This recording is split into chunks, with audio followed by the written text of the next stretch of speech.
A ver, la genética a veces parece un código súper complejo, casi como de otro mundo, ¿no? Pero ¿y si les dijera que existe una herramienta visual, casi como un juego, que nos permita predecir el futuro genético? Bueno, hoy vamos a dominar esa herramienta para entender de una vez por todas cómo se heredan los rasgos que nos definen. Es una pregunta clásica, seguro que ha salido en más de una reunión familiar. El parecido es como un mosaico de pedacitos que vienen de aquí y de allá. La respuesta a ese misterio está en nuestro plan genético, un rompecabezas que estamos a punto de resolver juntos. Para poder armar este rompecabezas, primero tenemos que entender las reglas del juego. Como cualquier lenguaje, la genética tiene su gramática, y una vez que la captamos, todo empieza a tener mucho más sentido. Empecemos con el primer término clave, el genotipo. Imaginen que es el conjunto de instrucciones internas, lo que está detrás de cámaras en un organismo. Es la información genética pura, digamos que es la receta exacta antes de empezar a cocinar. Y si el genotipo es la receta, el fenotipo es el pastel ya hecho, o sea, el resultado final y visible. Son los rasgos que podemos ver a simple vista, el color de los ojos, la altura o incluso si se manifiesta alguna condición médica. Esta comparación lo deja clarísimo, ¿no? El genotipo es la información, el plano del arquitecto. El fenotipo es la estructura final, el edificio ya construido. Es súper importante recordar esta diferencia. Uno es la instrucción interna y el otro la expresión externa. Pero, ¿cómo se decide qué instrucción seguir si hay varias? Bueno, aquí entran en juego los alelos. Pensemos en el alelo dominante, la letra mayúscula, como una voz muy fuerte que siempre se hace oír. Y el alelo recesivo, la minúscula, es como una voz más bajita, que solo se escucha si el dominante no está presente para opacarla. Ok, con estas reglas ya en mente, ahora sí estamos listos para conocer nuestra herramienta de predicción. Se llama el cuadro de Punnett, y es un método simple pero increíblemente poderoso para visualizar todos los posibles resultados genéticos, y lo más importante, calcular sus probabilidades. El proceso en serio es sorprendentemente sencillo. Se resume en 4 pasos. Primero, identificamos los genes de los padres. Segundo, dibujamos la tablita. Tercero, cruzamos las combinaciones. Y cuarto, interpretamos los resultados. Vamos a verlo en acción, que es más fácil. Usemos el famoso ejemplo de Mendel y sus guisantes. Aquí, ambos padres tienen el genotipo YY, o sea, portan tanto el alelo dominante para el color amarillo, la Y mayúscula, como el recesivo para el verde, la Y minúscula. Ahora, a llenar el cuadro. Tomamos la Y mayúscula del padre a la izquierda y la combinamos con la Y de la madre arriba. Esto nos da YY, EYY. Luego, hacemos lo mismo con la Y minúscula del padre y obtenemos YY, EYY. Listo, así de simple. Y aquí está la magia de la predicción. A pesar de que ambos padres tienen guisantes amarillos, el cuadro nos revela que hay una probabilidad del 25% de que la descendencia muestre el rasgo recesivo, o sea, guisantes verdes. El alelo recesivo estaba ahí, oculto a simple vista, pero el cuadro de Punnett lo sacó a la luz. Ahora bien, dejemos las plantas por un momento y llevemos este conocimiento a lo que de verdad nos importa, la genética humana.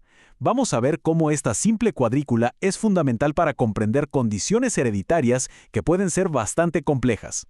Nuestro primer caso de estudio es el albinismo. En este escenario, el padre es portador. ¿Qué significa eso? Que tiene el alelo recesivo, pero este está silenciado por uno dominante, así que no manifiesta la condición. La madre, en cambio, tiene ambos alelos recesivos y sí la presenta. Llenemos el cuadro juntos. El padre puede pasar el alelo dominante A o el recesivo A. La madre, al ser AA, solo puede pasar el alelo recesivo A. Entonces, al combinarlos, la primera fila nos da AA 2 veces. La segunda fila nos da AA 2 veces. Como ven, solo hay 2 posibilidades. Entonces, ¿cuál es el resultado? El análisis es claro. Para cada descendiente existe un 50% de probabilidad de ser portador, o sea, con pigmentación normal, y un 50% de probabilidad de tener albinismo. El cuadro de Punnett lo desglosa sin dejar lugar a dudas. Ahora vamos a cambiar las reglas del juego. La enfermedad de Huntington es dominante, y esto es clave. A diferencia del albinismo, aquí basta con heredar una sola copia del alelo alterado para que la condición se manifieste. Analicemos la situación. El padre afectado tiene un alelo dominante H y uno recesivo H. La madre no afectada tiene 2 recesivos HH. Al llenar el cuadro combinamos el H dominante del padre con las H de la madre y eso nos da HH en la primera fila. Luego combinamos la H recesiva del padre y obtenemos HH en la segunda. De nuevo, solo hay 2 genotipos posibles. Y este resultado demuestra el poder que tiene un rasgo dominante. Con solo un padre afectado, hay un 50% de probabilidad de que cada descendiente herede la enfermedad. Es, literalmente, un volado. Una probabilidad altísima y con un peso emocional muy diferente al caso recesivo que acabamos de ver. Pero esperen, que la herencia genética todavía tiene un giro más en la trama. ¿Qué pensarían si les digo que a veces las reglas del juego cambian dependiendo del género? Aquí es donde el código se vuelve aún más fascinante. Resulta que ciertos rasgos están ligados a los cromosomas que determinan el sexo, el X y el Y. Y claro, esto le añade una nueva capa al rompecabezas, porque las personas con cromosomas XX y XY heredan estos rasgos de manera diferente. Veamos el ejemplo de la hemofilia, que está ligada al cromosoma X. La madre es portadora, tiene un X sano y otro con el alelo de la hemofilia. El padre es sano. Miren con atención el cuadro. La descendencia femenina recibe un X de cada progenitor, así que pueden ser sanas o portadoras, pero no afectadas. Los varones, en cambio, reciben el cromosoma Y del padre y solo un X de la madre. Esto significa que su destino depende completamente de cuál de los 2 cromosomas X de la madre les toque heredar.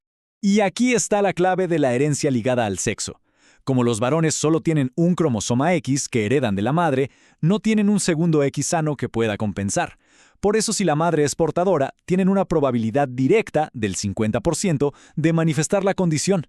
Hemos viajado desde los guisantes de Mendel hasta complejas condiciones humanas, y en todo momento, esta simple cuadrícula ha sido nuestra guía. Ojo, no es una bola de cristal que nos da certezas absolutas, pero sí es una herramienta poderosísima para entender las probabilidades que definen una vida. En resumen, el cuadro de Punnett nos da el poder de calcular probabilidades, de sacar a la luz rasgos que podrían permanecer ocultos durante generaciones y de comprender los patrones de nuestra propia herencia. Básicamente, nos ayuda a mirar nuestro pasado genético para entender un posible futuro. Y esto nos lleva a una pregunta final, que va más allá de la ciencia. Esta herramienta nos ofrece una ventana a nuestro futuro genético. Pero con ese poder de predicción surge una responsabilidad profunda. Si podemos prever un rasgo, ¿deberíamos siempre hacerlo? Es algo sobre lo que vale la pena reflexionar.